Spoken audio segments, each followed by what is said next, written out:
किसको कहते हैं इसको समझने की जरूरत है।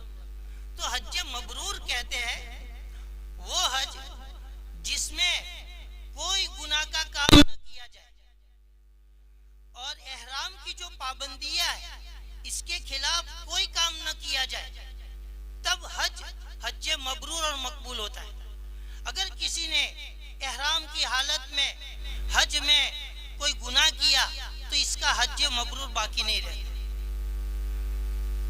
तो ये बहुत बड़ी अहम बात है, इसको जहन में बिठावे और हर एक अभी से ये कोशिश करे कि मुझे हज मबरूर और मकबूल करना है। इंशाअल्लाह अल्लाह ताला आप सबको हज मबरूर और मकबूल नसीब करे।